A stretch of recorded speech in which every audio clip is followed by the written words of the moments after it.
अरे आप आज चल रहे ये कंपनी का बोले ना तो कंपनी का ये नंबर आराम से बोल आराम से नहीं ये आराम से बोल रहे हैं। बोले ना ये कंपनी का तो नंबर इसमें है ना तो उसमें ही करो फिर फोन को काम करो साइड में रखो। हम क्या बोल रहे हैं, हमसे नहीं हो रहा है तो क्या करेंगे? नहीं आपके 2 मिनट ये लीगली कंपनी है आपकी।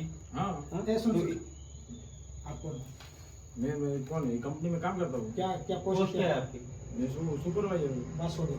तो हमें सुपरवाइजर से बात नहीं करनी है। आपका मैनेजर कौन है वो बताओ। ये रहा। बोलिए आओ, आओ इधर। इधर हाँ आओ। बोलिए। इधर ही है वो। आपका मैनेजर का कुछ प्रूफ दे दो। आईडी तो नाके पे जाओगे तो आईडी मिलेगा।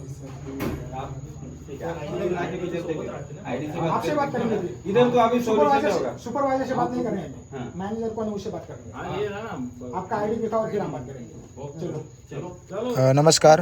सापुतारा टोल नाका अवैध चालत असल्याचे आम्हाला दिसून आले आहे. त्यामुळे चौकशी करून बंद करण्यात यावा यासाठी आम्ही सापुतारा पोलीस स्टेशन येथे अर्ज देण्यात आला आहे. सदर सापुतारा येथील एंट्री असलेला ठिकाण अवैध वसूल होत असल्याचे दिसून आले आहे. त्यामुळे सापुतारा येथून आपण ज्यावेळी एंट्री करतो त्या ठिकाणी वेगवेगळ्या वाहनांना वेगवेगळ्या कर स्वरूपात वाहनाकडून पैसे घेतले जातात. परंतु त्या पावतीवर कोणत्याही प्रकारचा वाहन क्रमांक पावती क्रमांक दिला जात नाही. तसेच दिलेल्या पावतीवर कोणत्याही प्रकारचा आपत्कालीन नंबर जो पाहिजे तो पण नाही.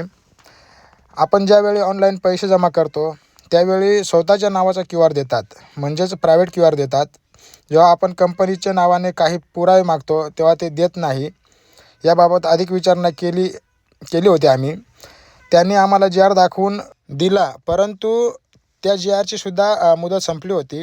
दिनांक 20/9/2024च्या कार्यालयाच्या आदेशानुसार 21/8/2024 ते 25/8/2024 या कालावधीत महाराष्ट्र राज्यातील सापुतारा ते नाशिकला जोडणाऱ्या बोरगावजवळील रस्त्यावर वाहतूक कोंडी झालेली होती आणि रास्ता रोको आंदोलनामुळे ठप्प झाली होती. त्यामुळे सदर सवलत कालावधी 5 दिवसासाठी म्हणजेच 29/5/2025 पर्यंत वाढवण्यात आली होती. सापुताऱ्याचे माननीय जिल्हा अधिकारी आणि अनुसूचित क्षेत्र जिल्हा अधिकारी साहेब डांग यांनी भाडेपट्टादाराच्या विनंतीची दखल घेऊन भाडेपट्ट्याचा कालावधी वाढवण्यात विनंती अधिकाऱ्याला केली होती. परंतु त्यांनी मुदतवाढ केली असे कुठेही पुरावा दिसलेला नाही किंवा त्यांनी आम्ही जेव्हा विचारणा केली होती त्यांना की आम्हाला पुरावा दाखवा, पण आम्हाला सुद्धा त्यांनी पुरावा दाखवलेला नाही.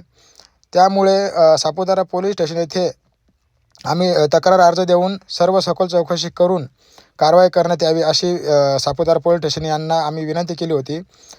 तसेच जर समजा तशी कारवाई सापुतारा पोलीस स्टेशन यांनी केली नाही तर पुढे आम्ही डांग जिल्ह्याचे जिल्हा अधिकारी साहेब आणि ग्राहक मंच यांच्याकडे सापुतारा टोल नाका यांची चौकशी करून कारवाई करावी अशी तक्रार करणार आहोत.